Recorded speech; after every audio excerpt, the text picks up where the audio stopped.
Hello. और इस video में हम लोग बात करने वाले हैं ग्रेफीन के बारे में। हम बात करेंगे कि ग्रेफीन बेसिकली है क्या, नैनोटेक से इसका रिलेशन क्या है, ग्रेफीन की जो यूनिक प्रॉपर्टीज़ हैं वो क्या क्या हैं इन द फील्ड ऑफ आप कह सकते हैं the aspect of chemical, electronic, mechanical, thermal. क्या चीज़ें हैं जो ग्रेफीन को इतना यूनिक बनाती हैं, और इन द फ्यूचर आप ग्रेफीन का यूज़ इन एवरी एस्पेक्ट, चाहे कपड़े हों या फिर कोई इलेक्ट्रॉनिक आइटम हो, हर जगह आप ग्रेफीन का यूज़ बढ़ता हुआ क्यों देखेंगे। उसके अलावा ग्रेफीन की जो एप्लीकेशंस हैं बायोमेडिकल, कंपोजिट मटेरियल्स में, इलेक्ट्रॉनिक्स में, एनर्जी में, मेम्ब्रेन्स में, फिल्ट्रेशन सिस्टम्स में, ये सब हम डिस्कस करेंगे।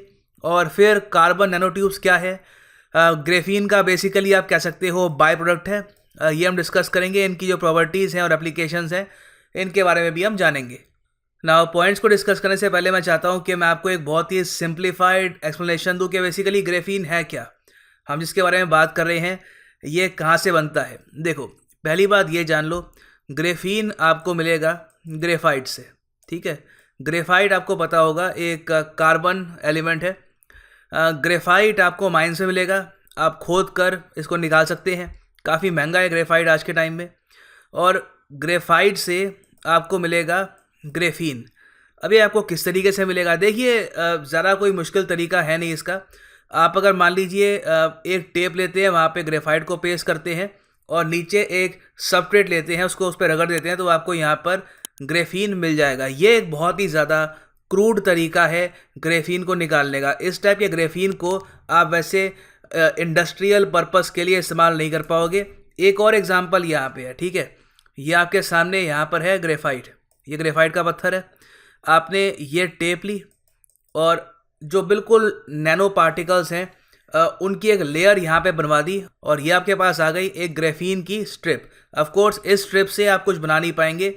इंडस्ट्रियल पर्पसेस में बहुत ही फाइन तरीके से जो ग्रेफाइट होता है उसको इस तरीके से, एक ब्लॉक होता है ग्रेफाइट का, उससे आप ग्रेफीन बना सकते हैं, और इसके बहुत सारे यूजेस होते हैं। ठीक है, ग्रेफीन बेसिकली एक एलोट्रॉप होता है कार्बन का। जैसे आप जानते हैं ग्रेफाइट कार्बन ही है, जिस तरीके से डायमंड कार्बन है, graphite pretty much is made of carbon.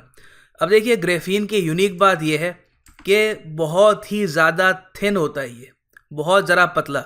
ये आपके सामने एग्जांपल है। अगर हम एटॉमिक लेवल पर देखें, जो एटॉमिक कॉम्पोजिशन होती है ग्रेफीन की, तो ये इस तरीके से दिखेगी, बहुत ही ज़्यादा एक पतली सी लेयर होती है, और इसकी जो थिकनेस है वो है सिर्फ एक एटम की।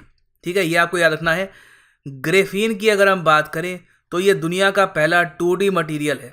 ठीक है, क्योंकि इतना ज़्यादा पतला ये कि इसकी थिकनेस में बस आपको एक एटम मिलेगा, और एक एटम तो खैर अनिवार्य है, नहीं तो इसका एग्जिस्टेंस ही ना होता। तो graphene is world's first 2D material which can be described as one atom thick layer of graphite. Alright, simple. It is basic structural element of other allotropes, graphite, charcoal, carbon nanotubes and fullerenes. ये basically एक structural element है बहुत से other allotropes का। जो atoms होते हैं graphene में डेंसली पैक्ड होते हैं, ये आपके सामने एग्जांपल है। ठीक है, और ये एक हनी कॉम्ब स्ट्रक्चर बनाते हैं। ठीक है, आपने मधुमक्खी का छत्ता देखा होगा, वहाँ पर भी आप नोटिस करेंगे ऐसा ही एक पूरा पैटर्न बनता है, वैसा ही पैटर्न आपको ग्रेफीन में मिलेगा। ग्रेफीन की एक बात अब आप समझ चुके होंगे कि इसको हम ह्यूमन बींग्स खुद बनाते हैं। ग्रेफीन आपको कुदरत में नहीं मिलेगा, कुदरत में आपको मिलेगा ग्रेफाइट। ग्रेफाइट की खदानों में ग्रेफाइट आप निकालोगे, उससे आप ग्रेफीन बना सकते हो। नाउ ग्रेफीन की खास बात क्या है, बस आपने ग्रेफाइट ले लिया और उसकी एक पतली सी आपने लेयर बना दी, बस यही है? नहीं, एक्चुअली जब ग्रेफीन को स्टडी किया गया, जब इसको हमने प्रॉपरली प्रोड्यूस करना सीख लिया, तो हमको ये पता लगा कि ग्रेफीन तो एक कमाल का मटेरियल है। ये बेसिकली दुनिया का स्ट्रॉन्गेस्ट और थिनेस्ट नोन मटेरियल है, सबसे स्ट्रॉन्गेस्ट और थिनेस्ट। ऑफ कोर्स मैं ये नहीं कह रहा कि ग्रेफीन सबसे स्ट्रॉन्गेस्ट है, मगर आप अगर थिन की कैटेगरी में देखो, जो इसकी थिननेस है उसके हिसाब से it is very much strong. Andre जाइम और कोस्त्या नोवोसिलोव ने 2010 में नोबेल प्राइज इन फिजिक्स जीता था, जब इन्होंने ग्राउंड ब्रेकिंग डिस्कवरी करी ऑफ ग्रेफीन। बेसिकली इन्होंने बताया कि किस तरीके से ये 2 डायमेंशनल मटेरियल हम बना सकते हैं। नाउ ग्रेफीन कितना पतला, जब मैं कहता हूँ कि बस एक एटम की इसकी थिकनेस होती है, इसका मतलब क्या है कि आप इसको किस चीज़ से कंपेयर कर सकते हो। तो हम ये कह सकते हैं ग्रेफीन की एक जो शीट होती है, it is 1 millionth time thinner than the diameter of a human hair. आप अपना बाल अपने हाथ में आप पकड़ेंगे उसकी आप थिकनेस देखिए कितनी ज़्यादा कम होती है, उससे भी 1 मिलियन टाइम्स थिनर होता है ग्रेफीन। अब आप समझ सकते हैं कि ग्रेफीन इतना यूनिक क्यों है। नाउ ग्रेफीन की आज से 10 साल पहले काफ़ी बात होती थी, 2010 के आसपास। माना जाता था कि बहुत जल्द ग्रेफीन को हम इंडस्ट्रियल पर्पस में इस्तेमाल करना स्टार्ट कर देंगे, और उस वक्त काफ़ी बात की जा रही कि ये टच स्क्रीन में यूज़ कर सकते हैं हम फ़ोन की, ये वाटर फिल्ट्रेशन सिस्टम में यूज़ कर सकते हैं, हम इलेक्ट्रॉनिक डिवाइस में यूज़ कर सकते हैं इसका, और मेडिकल सेंसर्स। मगर प्रॉब्लम ये है, पहली बात तो ग्रेफाइट सिंस काफ़ी महंगा है, तो graphene as a by product graphite का ये भी अभी के लिए काफ़ी हद तक महंगा है। और ग्रेफीन का काफ़ी अच्छा सब्स्टिट्यूट बहुत सारी कंपनीज के पास है, सिलिकॉन, जिसका यूज़ ऑलरेडी वो कर रहे हैं, तो उन्होंने अभी तक चेंज किया नहीं है। मैं ये कहूँगा जिस तरीके से हम एंटिसिपेट कर रहे थे, हम उम्मीद कर रहे थे कि ग्रेफीन का यूज़ इंडस्ट्रियल पर्पस में बहुत हद तक बढ़ जाएगा, ये अभी तक बढ़ा है नहीं। मगर बात की जा रही है कि ग्रेफीन का युग बस आने ही वाला है। आज से शायद 5 या 10 साल बाद ग्रेफीन का इस्तेमाल हर एस्पेक्ट में बहुत ज़्यादा बढ़ जाएगा। नाउ ग्रेफीन इतना खास क्यों है, क्यों हम कह रहे हैं कि ग्रेफीन का युग आने वाला है। और ग्रेफीन हर तरफ से देखिए आपको इतनी एक थिन एक लेयर मिलती है, आप उसका कुछ भी बना लो, it can be use anywhere, और बहुत ज़्यादा स्ट्रांग होती है, तो it can be use in lot of ways. और साथ ही साथ जो इसकी प्रॉपर्टीज़ हैं वो भी इसको काफ़ी हद तक यूनिक बनाती हैं। पहली बात तो जो केमिकल प्रॉपर्टीज़ है ग्रेफीन की, उसमें हम ये कह सकते हैं कि graphene is chemically most reactive and pure form of carbon. Carbon की एक बहुत ज़्यादा प्योर फॉर्म है। उसके अलावा ग्रेफीन को आपको अगर बर्न करना है तो ये काफ़ी हाई टेम्परेचर पे बर्न होगा, जैसे कि 350 degree Celsius. Graphene has the highest ratio of edgy carbons in comparison with similar materials such as carbon nano tubes. तो यहाँ पे जो एजी कार्बन्स हैं वो आपको सबसे ज़्यादा मिलेंगे। फिर है इसकी इलेक्ट्रॉनिक प्रॉपर्टीज़। इलेक्ट्रॉनिक प्रॉपर्टीज़ इसकी काफ़ी खास हैं, जिसकी वजह से बताया जा रहा है कि ग्रेफीन को इवेंचुअली हम अपनी कंप्यूटर चिप्स में यूज़ करना स्टार्ट कर देंगे इन द नियर फ्यूचर। देखिए इसके कुछ पॉइंट्स हैं। पहली बात तो ये है, it is a zero overlap semi metal, मतलब कि with both holes and electrons as charge carriers. तो इसकी वजह से ग्रेफीन को क्या मिलती है, हाई इलेक्ट्रिकल कंडक्टिविटी, मतलब कि बिजली इससे बहुत ही आसानी से पास कर लेती है, और बहुत ही कम यहाँ पर ट्रांसमिशन लॉसेज होते हैं। तो मतलब कि आने वाले टाइम में ग्रेफीन की आप अगर वायर्स बनाते हैं तो इलेक्ट्रिसिटी का नुकसान बहुत ज़्यादा कम होगा, और बहुत हाई कंडक्टिविटी है, तो इसका मतलब इसको आप बहुत सारे एस्पेक्ट में यूज़ कर सकते हैं। स्पेस एक्सप्लोरेशन के जो मिशन होते हैं, वहाँ पे जो स्पेस प्रोब्स बनते हैं, वहाँ पर भी हम ग्रेफीन को यूज़ कर सकते हैं। इलेक्ट्रॉन्स देखिए आपको पता होगा कि कॉपर से बहुत ही आसानी से फ्लो कर लेते हैं, ठीक है, कॉपर वायर से। तो ग्रेफीन का बताया जा रहा है कि ग्रेफीन में कॉपर वायर से भी ज़्यादा फ्रीली इलेक्ट्रॉन्स मूव कर सकते हैं। प्रॉब्लम यहाँ पर यह आती है कि कॉपर काफ़ी सस्ता है, और इसको मैन्युफैक्चर करने की जो फैक्ट्रीज हैं हमारे पास ऑलरेडी हैं। तो अब अचानक से एक इंडस्ट्री को ग्रेफीन पे अगर शिफ्ट करना हो तो उनको बहुत सारा कैपिटल पहले इन्वेस्ट करना होगा, जिसके लिए लोग अभी तैयार नहीं हैं। फिर अगर हम बात करें मैकेनिकल प्रॉपर्टीज़ की, तो ग्रेफीन यहाँ पर भी काफ़ी यूनिक है। To calculate the strength of graphene, scientist use a technique called atomic force microscopy. Graphene की जो स्ट्रेंथ है इसको टेस्ट करने के लिए एक हमने टेक्निक का इस्तेमाल किया, इसका नाम है atomic force microscopy. It was found that graphene is harder than diamond. ये पाया गया कि ग्रेफीन बेसिकली डायमंड से भी ज़्यादा सख्त है, about 300 times harder than steel. ये इसकी मैकेनिकल प्रॉपर्टीज़ है, इतना स्ट्रॉन्ग है ग्रेफीन। जो टेंसाइल स्ट्रेंथ है ग्रेफीन की वो है 1 टेट्रापास्कल, और स्ट्रॉन्ग होने के साथ साथ ये काफ़ी स्ट्रेचेबल भी है। एक ग्रेफीन की स्ट्रिप को आप 20% तक स्ट्रेच कर सकते हो उसकी इनिशियल लेंथ से। तो मतलब कि इससे हम काफ़ी अच्छे बॉडी टाइट क्लोथ बना सकते हैं for various purposes. Now even though ये सुपर स्ट्रॉन्ग है, ये काफ़ी हद तक लाइट वेट है, हल्का है और फ्लेक्सिबल भी है। फिर हम बात करते हैं इसकी थर्मल प्रॉपर्टीज़ के बारे में। तो graphene is highly efficient thermal conductor, ये बहुत अच्छा थर्मल कंडक्टर है। Its thermal conductivity is much higher than other carbon structures such as carbon nano tubes, graphite और डायमंड। नाउ अगर हम एप्लीकेशंस की बात करें तो जैसे मैंने आपको बताया था, as of now graphene is not use in commercial applications largely. इसके बहुत सारे रीज़न हैं। जहाँ पे कॉपर यूज़ हो रहा है तो उसको कॉपर ही वहाँ पे यूज़ कर रहे हैं वो, जहाँ पे सिलिकॉन यूज़ हो रहा है वो सिलिकॉन ही यूज़ कर रहे हैं।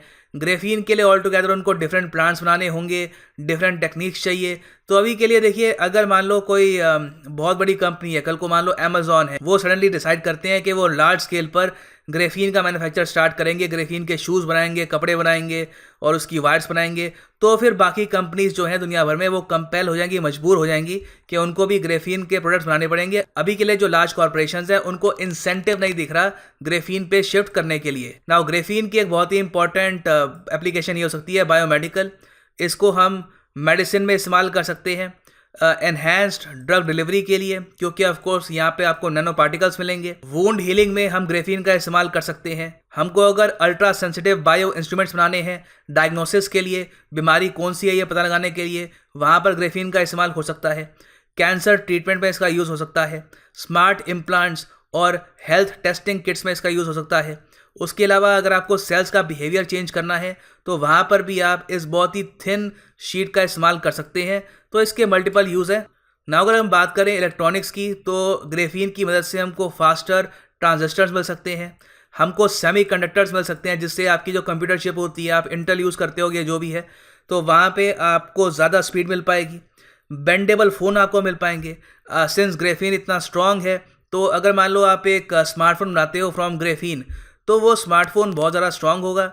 उसकी जो स्क्रीन है वो बहुत ही ज़्यादा स्ट्रॉन्ग होगी, उस पर स्क्रैच मुश्किल से पड़ेगा, टूटेगी बहुत मुश्किल से। उसके अलावा बेंडेबल होगी, आप आराम से, जो आजकल आपने देखा होगा यूट्यूब पे ऐसे फ़ोन आने लग गए हैं जिनको आप फोल्ड करके अपनी जेब में डाल सकते हो, तो इस टाइप के जो फ़ोन है उनमें ग्रेफीन का इस्तेमाल होगा।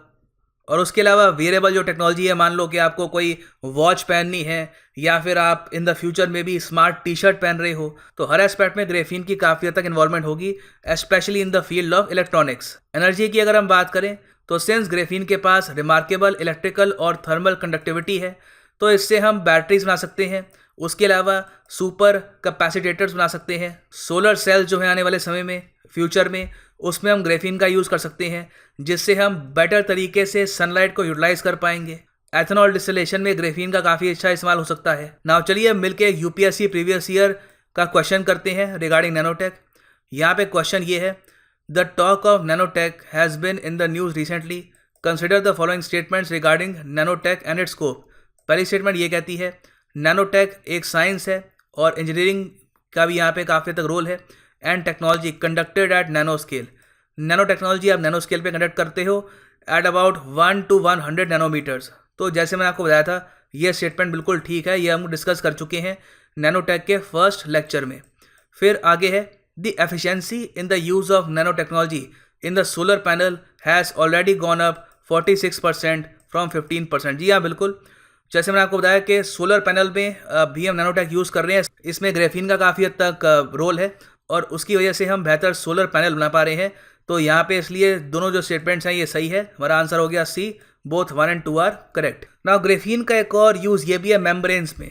आपको अगर मान लो फिल्ट्रेशन सिस्टम बनाना है, आपको मान लो पानी को प्यूरिफाई करना है, तो वहाँ पे आप ग्रेफीन की मेम्ब्रेन बना सकते हो। मतलब एक तरीके से आप कह लीजिए, हिंदी में कहते हैं छन्नी सी होगी, और सेंस काफ़ी हद तक स्ट्रॉन्ग होगी, ड्यूरेबल होगी, इसको आप कहीं भी यूज़ कर पाओगे। और उससे आप अगर पानी को गुजारते हो तो बहुत सारे जो पार्टिकल्स हैं ये यहीं पर निकाल देगा और काफ़ी हद तक आपको फिल्टर्ड वाटर, एक प्योर वाटर मिल जाएगा जो ड्रिंकिंग पर्पसेस के लिए ठीक होगा।